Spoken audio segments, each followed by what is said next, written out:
네, 뉴욕 증시 마감 상황 자세히 살펴보는 김선영의 인USA SH인베스트먼트 김선영 연구원과 미국 현지 연결해서 얘기를 들어보도록 하겠습니다. 연구원님 안녕하십니까? 네, 안녕하십니까. 김선영입니다. 네, 자 뉴욕 증시 3대 지수 모두 다 좀 하락세로 마감을 했습니다. 뭐 여러 가지 다른 조건들은 상당히 좋았습니다만 결국 이제 그리스가 발목을 잡는 그런 모습이었습니다. 예, 그렇습니다. 오늘 뉴욕 증시 3대 지수 모두 약세를 보였습니다. 그리스 관련 불확실성이 증가한 것이 유럽과 뉴욕 증시의 동반 악재가 된 하루였는데요. 좌파연합 시리자의 알렉시스 치프라스 그리스 총리는 의회 연설을 통해 구제 금융이 실패한 이상 그리스 정부는 국제 채권단이 요구하고 있는 개혁 정책들을 중단할 것이라는 강경한 입장을 밝히고 있습니다. 결국 그리스가 유로존에서 탈퇴할 가능성이 높아진 것이 투자 심리에 부담을 주고 있는 상황인데요. 이에 대해 조지 오스본 영국 재무장관은 그리스의 유로존 탈퇴 가능성이 높다면서 이에 대한 비상 대책을 준비했다고 밝혔고, 앨런 그린스팬 전 연준 의장 역시 그렉시트가 시간 문제라는 전망을 내놓고 있는 상황입니다.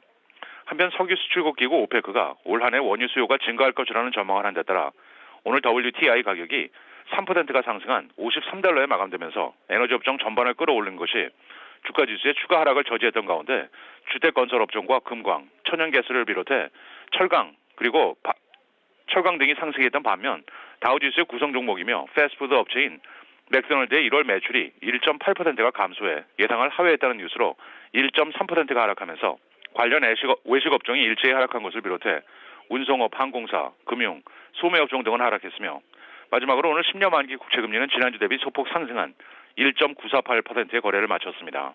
네, 자 증시 이슈와 특징 종목들도 좀 살펴보도록 하겠습니다. 미국에서 이제 재무장관이 올해 내 금리 인상 시기상조라고 주장을 했는데, 자 로렌스 서머스 전 재무장관인데 매판대도 좀 이런 얘기를 했다는 게 좀 의외입니다. 예, 그렇습니다. 빌 클린턴 시절 행정부 시절 재무장관을 지냈던 로렌스 서머스 현 미국 하버드대 교수가 올해의 기준금리 인상이 시기상조라는 주장을 내놓았습니다.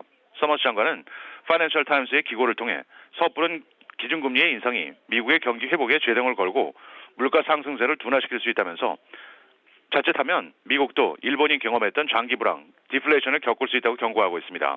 그는 또한 FRB가 기준금리 인상을 결정할 때 가장 중요한 것은 인플레이션 회복을 확인하는 것이라면서 물가 상승에 대한 증거가 나타나기 전까지는 금리 인상에 나서지 말아야 한다고 주문하고 있습니다.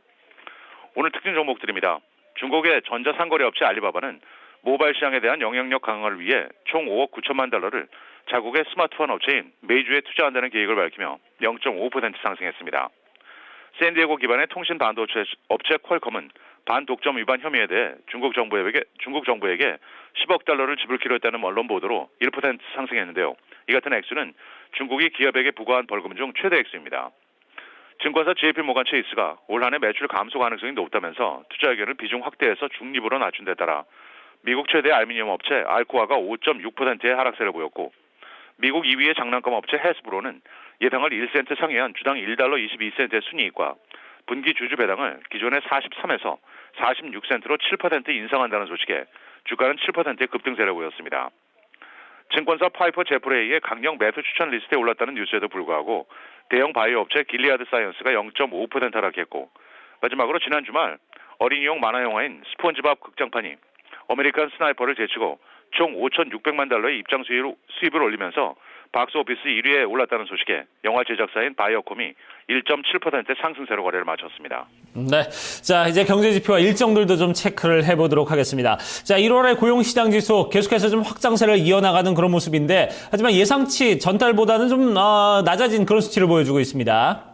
예, 그렇습니다. 연방준비제도가 19개 고용시장 관련 통계를 집계하고 있는 1월 고용시장 지수 즉 LMCI가 4.9를 기록해 전달에 7.3보다 하락하면서 작년 9월 이후 최저 수준을 보인 것으로 나타났습니다.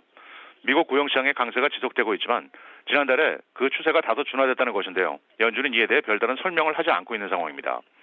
반면 민간 경제 연구기관인 컨퍼런스가 발표한 1월 고용 추세 지수는 127.9를 기록해 전달에 127.2보다 소폭 상승해 전년 동기 대비 7.9%의 상승세를 보였는데요. 컨퍼런스 보드 측은 이 같은 결과는 올 상반기 미국의 고용시장이 확대될 것임을 보여주는 증표라고 설명하고 있습니다.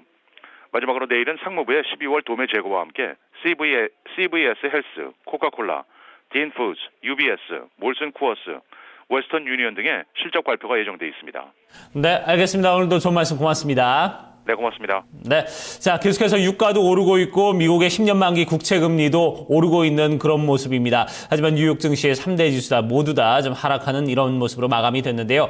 자, 그러면 이제 지수별로는 좀 어떻게 흐름을 이어갔는지 이 부분 좀 자세히 좀 살펴보도록 하고요. 이에 따라서 외신 소식들 어떤 소식들이 나왔는지도 체크를 좀 해보도록 하겠습니다. 자, 시황센터로 연결합니다. 어이제 앵커 우성훈 기자 두 분 전해주시죠.